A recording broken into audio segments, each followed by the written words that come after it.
Et il n'y a pas un Congo pour l'opposition, pour le pouvoir ou encore pour la société civile. Ce n'est qu'ensemble. Ce qu'il y a de bon chez les autres, pourquoi on ne peut pas copier cela? Nous avons refusé de verser dans le populisme.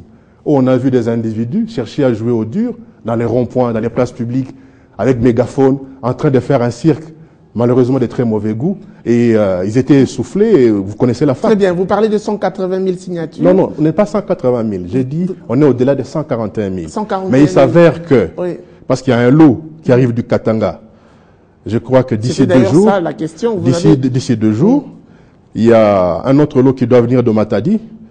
Et je suis sûr et certain que nous risquons de nous présenter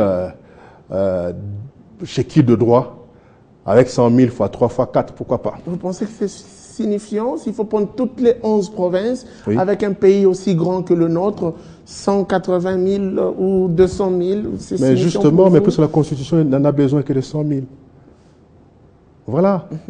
Et il n'y a pas très longtemps, on a vu même des gens ici, non, voilà, Kabila était en train de chercher 15 personnes. Mais là, nous lui amenons plus de 140 000 personnes, des collaborateurs. Et c'est moi le collaborateur en chef, voilà. Est-ce que vous ne vous sentez pas un tout petit peu gêné du fait que l'autorité morale de votre parti politique, le chef de l'État, ne s'est jamais prononcé à ces sujets, mais vous vous faites un peu trop du bruit? Je parle d'un tout autour de la révision de la Constitution. Est-ce que quelque part, ça ne vous dérange pas un tout petit peu? Ça ne peut pas nous déranger parce que notre chef ne s'appartient plus. C'est nous qui décidons. Kabila, c'est l'ouvrier du peuple. Il fait ce que son patron lui demande de faire. Et j'ai plaint même ceux-là qui, à chaque fois, Kabila va partir, à moins qu'il se transforme en un oiseau, là, il pourra voler partir. Et tant qu'on a besoin de lui sur les chantiers, il doit finir d'abord son travail. Il partira où? Il ne s'appartient plus. C'est nous qui allons décider. Et d'ailleurs, à cette question, on a reçu, je dois citer, Gabriel Mokia qui a dit qu'il avait le carquois et qu'il protégeait le chef de l'État du fait qu'il ne s'était jamais prononcé face à cette question de la révision de la Constitution. L'opposition s'attaque plutôt à ceux-là qui veulent tergiverser autour de la question, notamment il s'adressait à l'initiateur de la démarche. Alors, quelle doit être votre réponse? Je dirais seulement que vous aurez reçu quelqu'un d'une bonne, meilleure pointure, j'allais répondre. Mais si ce n'est que ce monsieur-là, je préfère me taire. J'ai fait comme mon chef. Silence. Voilà. Alors, nous parlons de ces signatures. À Kinshasa, vous en avez déjà combien, pour ne pas parler de province? À Kinshasa, nous sommes arrivés à atteindre plus de 68 000. Et je vous signale en passant que tout ceci est réalisé avec les moyens de bord, les moyens propres. J'insiste. Je croyais qu'on aurait un peu plus de moyens. Je crois que ça allait être terrible. C'est pas parce que vous avez anticipé un peu plus tôt? Non, mais vous êtes parti trop vite en besogne. Mais l'autoprise en charge. Vous auriez dû peut-être attendre que les choses soient un peu plus officielles. L'autoprise en charge sert à quoi? L'autoprise en charge. Le musée n'avait cessé de nous répéter que 2 fois pour trouver des solutions à ces problèmes. Vous n'avez pas à aller loin. Regardez autour de vous. Qu'est-ce que vous pouvez faire? Et le leadership dans une société, c'est un devoir. Regardez autour de vous. Vous êtes à même de faire quoi? C'est ce que nous avons fait avec certains amis. Et nous avons constaté qu'on pouvait oser faire quelque chose. Puisqu'il y a de ces gens qui n'ont pour unique et seule ambition, c'est de voir disparaître de l'histoire du Congo la date du 17 mai 1997. Ce qui est impossible, à moins d'arracher les pages de l'histoire de notre pays. Et l'histoire de notre pays, nous la voulons, et comme l'avait prévenu Lumumba, être écrite ici sur place. Voilà. Maintenant que vous avez plus de 100 000 signatures, quelle sera la suite de votre démarche? Mais c'est la suite qui est prévue dans la Constitution actuelle. C'est-à-dire, nous nous apprêtons avec tous les soubassements. Et là, nous sommes obligés de tenir compte de ce qui est en train d'arriver. Avant d'entrer ici sur votre plateau, il y a les amis de la province du Bas-Congo qui m'ont demandé d'être patient puisque le week-end ici, il y a un autre lot important qui va arriver. Puisque hier, on a récupéré des signatures qui sont venues de Kikwit.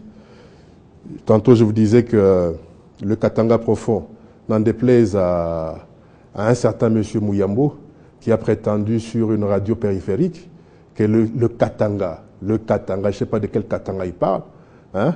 Voilà, le Katanga à lui seul nous a produit pratiquement 63 000 signatures. Et là, il y a, selon les dernières informations que j'ai pu avoir... toutes les déclarations qu'il y a eu contre la révision de la Constitution. Et là, je vais vous surprendre. Vous savez que quelque part, dans l'arrière-pays, on a eu même le concours d'un abbé curé qui s'est chargé de récolter les signatures pour notre pétition. Malgré ce qui se raconte à l'Église catholique. N'en déplaise à ce nouveau parti politique que vous appelez la SENCO. Hein, c'est un nouveau parti politique de l'opposition, membre de l'opposition. Vous ne savez pas ça? Et même la dernière fois, j'ai eu à leur prodiguer un conseil tout à fait gratuit, qu'ils avaient intérêt, via la proximité de leur bureau et le cabinet du ministre de l'Intérieur, à aller régulariser leur situation administrative de façon à cesser d'opérer politiquement dans la clandestinité. Donc voilà, il y a un abbé curé. Il se dit être il y a un abbé curé. Il y a un abbé curé. Il y a un abbé curé qui nous a permis, qui m'a permis d'avoir comme ça plus de 13 000 signatures au niveau de sa paroisse. C'est pour vous dire que, au-delà de tout, Kabila a tout le monde. Peut-être parce que vous avez tenu un bon discours à cet abbé curé, peut-être parce que vous avez fait de bonnes promesses, peut-être parce que vous avez l'art de convaincre, peut-être parce que vous avez fait de projections un peu plus agréables à cet abbé. Vous pensez que c'est venu au fin fond de lui? Bien sûr. Et celui-là, c'est vraiment un bon pasteur. C'est quelqu'un qui tient compte de ce qui est écrit dans la Bible. Que l'enfer, ce n'est pas les autres. L'enfer, c'est soi-même. Parce qu'en fait, le cœur de l'homme, c'est ça le temple de Dieu.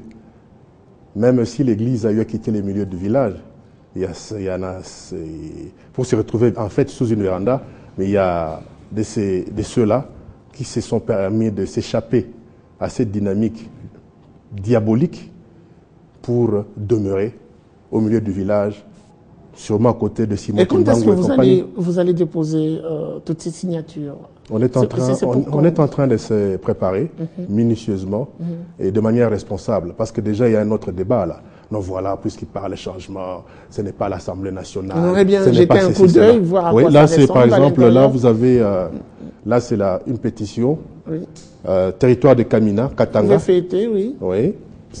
Ici, c'est juste un registre. Il y a 384 signatures, territoire de Kamina, Katanga. Vous voyez? Voilà. Voilà, vous avez, par exemple, ici, Ilunga ou à Mbouzé, avenue Kivu, numéro 101, tout son adresse, et il y a son numéro de carte de l'électeur, c'est-à-dire pour la commission de vérification, et pourra juste s'adresser à la CENI et vérifier si ces messieurs existent. Voilà, et il y a sa signature. Et ça, c'est des vrais patriotes. Ici, j'ai... attendez, là, par exemple, ici, c'est Kinshasa, Massina, voilà. Et voir même que pour nos mamans qui ne savent ni lire ni écrire, voilà, il y a l'empreinte digitale qui est là. Il y a le numéro de la carte d'électeur, l'adresse physique, ainsi de suite. Donc c'est pour vous dire que c'est quelque chose de minutieux. Et nous sommes même permis... Ce travail, vous l'avez fait avec vos fonds propres? Oui, bien sûr, avec les fonds propres et avec l'esprit de sacrifice qu'a animé les autres amis de notre comité de pilotage, que je salue en passant. Ce sont des pères de famille qui se sont sacrifiés. Il y a même un comité qui s'est auto-créé carrément pour le Katanga. Et dans ce comité, il y a par exemple l'honorable Mumba, il y a le directeur Kitebele, il y a l'honorable Kilouba. Donc des gens qui ont décidé comme ça. On va finir. Maintenant que la machine est en marche, ouais. L'avion a déjà décollé, vous avez fait un très grand pas dans votre démarche. Oui. Est-ce que vous avez encore besoin de l'aide de gens, une participation financière au stade où vous êtes? Est-ce que c'est encore nécessaire? On a plus besoin de prières pour que notre démarche puisse aboutir. C'est ça. Plus besoin d'argent? On a plus besoin de prières. Je crois qu'avec la prière, on peut tout. L'argent, ça vient après. L'argent, c'est la conséquence. Ce n'est pas la cause. En fait, c'est pas ça la motivation. La motivation ici, c'est d'abord mon pays, voilà. Mais pour le reste, gardons toujours nos genoux au sol, prions le bon Dieu. Vous attendez de quoi après la fin de cette démarche? Vous attendez quoi de Kabila, du chef de l'État? Le changement. Du chef de l'État. J'attends simplement le changement. Pas une rédévance. La pérennisation de la révolution du 17 mai 1997. Pas une rédévance individuelle. Il ne me doit rien. Il ne me doit rien. Merci. Merci à vous d'avoir répondu à notre invitation. Merci à vous téléspectateurs de nous avoir suivis. C'était donc cette émission Décryptage. Vous avez tous les éléments possibles sur la révision de la Constitution, surtout de la démarche de Claude Machala. La suite, ça sera sans doute au prochain numéro avec le même plaisir. Au revoir.